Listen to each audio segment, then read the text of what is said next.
Alors aujourd'hui, on va apprendre un mot, une nouvelle peur, la glottophobie. Si tu te demandes qu'est-ce que ça veut dire, ce que c'est, tu es au bon endroit parce que c'est ce qu'il va y avoir dans cette vidéo.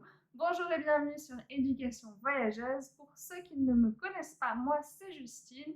Et si tu n'es pas encore abonné à ma chaîne, c'est le moment de le faire. N'oublie pas d'activer la petite cloche rouge, comme ça tu seras abonné aux vidéos que je publie chaque semaine. Tu peux aussi me suivre sur Instagram, c'est mon compte.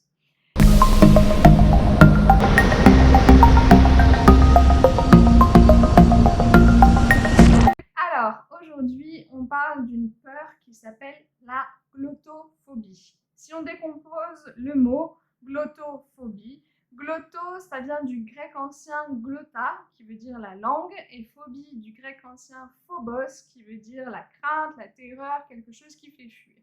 Donc, si on rassemble les deux, qu'est-ce que c'est que la glottophobie? Eh bien, c'est une aversion, une peur, une crainte d'une personne par rapport à la langue qu'elle parle. Donc, en fait, ça revient à humilier, juger ou discriminer des personnes en fonction de la langue qu'elles parlent ou de l'accent qu'elles ont.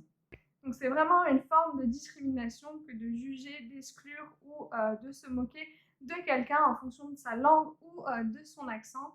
Certes, ce n'est pas une discrimination sociale, ni raciale, ni du genre, mais c'est une discrimination et elle fait en fait de la langue un instrument de pouvoir et d'exclusion.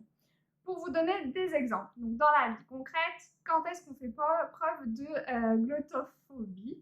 Eh bien, par exemple, ça peut être à la télé, ça peut être des présentateurs qui se voient refuser la présentation d'un JT, par exemple, parce qu'ils auraient un accent trop régional, ou bien un hôte ou une hôtesse d'accueil, je ne sais pas, dans un congrès, par exemple, qui n'ont pas le job parce qu'ils ont un accent étranger. Ça peut être aussi, par exemple, les moqueries sur les stéréotypes négatifs, ou même pas les moqueries, mais juste projeter des stéréotypes négatifs sur une personne en fonction du pays d'où elle vient, ou de la région d'où elle vient.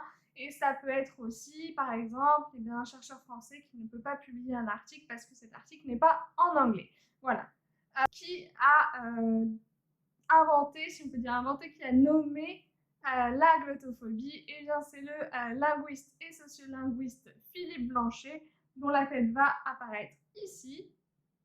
Et d'où ça vient? Comment est-ce que ça se fait et que ça existe? Eh bien, ça viendrait de l'idée qu'il y a des langues qui valent mieux que d'autres. Alors, en fonction de si c'est parce que c'est les langues des pays riches, ou si c'est parce qu'il y a plus de gens qui parlent une certaine langue, ou en fonction de l'importance qu'on attribue soi-disant aux langues, eh bien, on fait un classement, entre guillemets, des langues qui valent mieux que d'autres.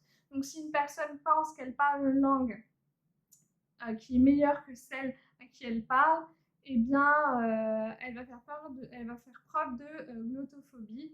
Ou par exemple, si une personne, je ne sais pas, rejette un accent ou pense que son accent à elle est bien mieux que celui de quelqu'un d'autre, eh bien, voilà, c'est une pensée glottophobe. Ça vient aussi du fait qu'en France, et ça je le répète, on a cette idée que tout le monde parle la même langue avec le même accent. Ça arrive de la Révolution, cette histoire, ça date un petit moment, mais c'est l'idée qu'en France, voilà, il n'y a qu'une langue et qu'un seul accent, donc on gomme un petit peu les différences et ça crée un petit peu dans les mentalités collectives une peur, donc cette phobie de la langue, de l'accent qui diffère de la norme. Comment est-ce qu'on lutte contre la glottophobie? Eh bien, la chose à faire numéro 1, c'est de reconnaître, c'est mieux, que c'est une discrimination, d'éviter de le faire soi-même, en tout cas de se rendre compte quand est-ce qu'on se moque de quelqu'un ou quand est-ce qu'on a un a priori négatif sur quelqu'un par rapport à la langue ou l'accent qu'il a, et surtout en fait d'essayer de gommer cette pensée, de se dire que c'est important, non, justement de se dire que ce n'est pas important que l'accent ou la connotation étrangère, d'essayer de ne pas y prêter attention et de lutter si jamais vous, voilà, vous voyez, vous avez ces réflexes ou voilà, essayer de gommer et de ne pas y prêter attention et de dire on s'en fiche. Sachez qu'il y a un projet de loi qui a été déposé là au début 2020 qui ne vise que les accents, mais voilà, qui vise à mettre dans la loi, donc dans l'article 251, non 255.1 du Code pénal, de rajouter aux discriminations le mépris des accents. Donc ça devient de plus en plus reconnu comme une discrimination que voilà, de faire des différences par rapport à la langue parlée ou à l'accent d'une personne. C'était tout pour la glottophobie. J'espère que voilà, vous êtes surpris et que vous êtes content d'avoir appris un nouveau mot. Si vous voulez en savoir plus ou si vous voulez échanger sur le sujet, n'hésitez pas à laisser un commentaire. Moi, je vous dis merci et à bientôt.